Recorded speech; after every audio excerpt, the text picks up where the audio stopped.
My dear students, class 9th subject geography, chapter natural vegetation and wild life.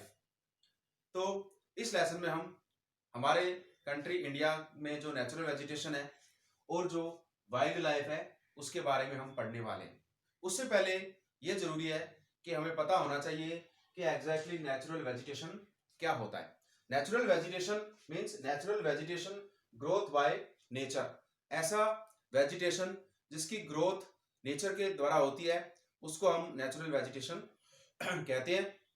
ये human made नहीं होता और न ही इसको किसी इंसान ने बनाया होता है, या दूसरे शब्दों में हम कह सकते हैं कि ये एक अपने आप में नेचर का गिफ्ट है।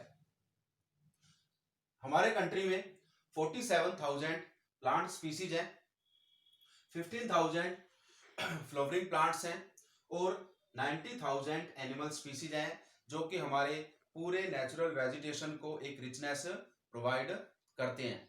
और हमारा जो नेचुरल वेजिटेशन और वाइल्ड लाइफ है इसमें काफी वैरायटी के प्लांट किंगडम और एनिमल किंगडम हमें देखने को मिलते हैं। जितने भी हमारे कंट्री में जितने भी प्लांट किंगडम है उनको फ्लोरा कहा जाता है। इसी तरह जितने भी एनिमल किंगडम है, अलग अलग वैरायटी के अलग अलग स्पीसीज के जानवर जो देखने को मिलते हैं उसको फ्यूना कहा जाता है। इसलिए इस लिहाज से हमारा कंट्री काफी रिच है और फॉरेस्ट भी हैं। उन फॉरेस्ट में अलग अलग ट्री हैं और इन सब अलग अलग ट्रीज की अलग अलग स्पेसिफिकेशन है, खासियत है, और उसी खासियत से इन सभी चीजों की वैल्यू मानी जाती है। तो इतनी ज्यादा स्पीसीज, एनिमल स्पीसीज और प्लांट स्पीसीज हमारे कंट्री में देखने को मिलती है। उसके अलावा बर्ड्स की भी काफी ज्यादा स्पीसीज हैं जो कि हमारे देश में देखने को मिलती हैं। और उसके अलावा फिशेज फिशेज भी अलग अलग वैरायटी के अलग अलग स्पीसीज की हमारे कंट्री में हैं।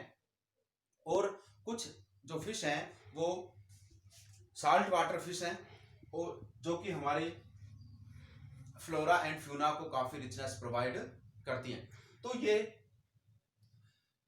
अलग अलग स्पीसीज हैं।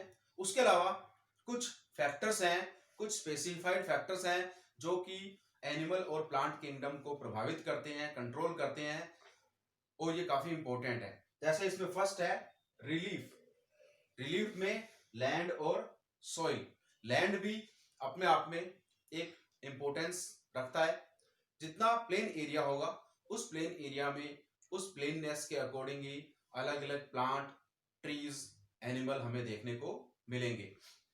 इसी तरह जो डेजर्ट एरिया है, डेजर्ट एरिया है या माउंटेनियस एरिया है या जहाँ पे बहुत ज्यादा फॉरेस्ट है, तो हमें उन सभी चीजों के अकॉर्डिंग काफी ट्री, प्लांट्स, बुशेस, शर्ब्स और एनिमल देखने को मिलते हैं। और ये जो प्लांट है, एनिमल है, वो अलग अलग एरियाज में अलग अलग होते हैं। रिलीफ का जो दूसरा इंपॉर्टेंट फैक्टर है जिसको कि सॉइल कहा जाता है, और सॉइल भी अपने आप में एक इंपॉर्टेंट रोल प्ले करता है। जैसा कि अभी मैंने डेजर्ट का एग्जांपल लिया, डेजर्ट एरिया की जो सॉइल है उस डेजर्ट एरिया की सॉइल के अकॉर्डिंग हमें वहां पे एनिमल्स में कैमल, रैट देखने को मिलते हैं। इसी तरह डेजर्ट एरिया की जो वेजिटेशन है उस वेजिटेशंस में स्पेशली थ्रोनी बुशेस, कंटीली झाड़ियां, कैक्टस, ये सभी हमें देखने को मिलते हैं।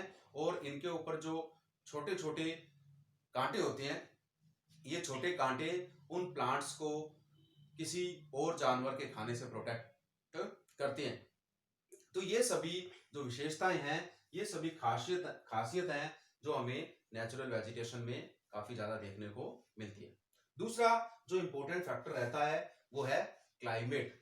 ऐसे एरिया जहाँ का क्लाइमेट कोल्ड क्लाइमेट है, ऐसा एरिया जहाँ का क्लाइमेट हॉट क्लाइमेट है, तो उस हॉट और कोल्ड क्लाइमेट के अकॉर्डिंग ही हमें अलग अलग वेजिटेशन देखने को मिलेंगी। इसी तरह टेम्परेचर टेम्परेचर अगर टेम्परेचर किसी एरिया का टेम्परेचर ज्यादा है तो वहां पे हॉट क्लाइमेट के अकॉर्डिंग जानवर मिलेंगे और हॉट क्लाइमेट के अकॉर्डिंग ही वहां पे हमें ट्री और प्लांट देखने को मिलेंगे। उसके अलावा सनलाइट, फोटोसिंथेसिस के लिए सनलाइट काफी इंपॉर्टेंट है।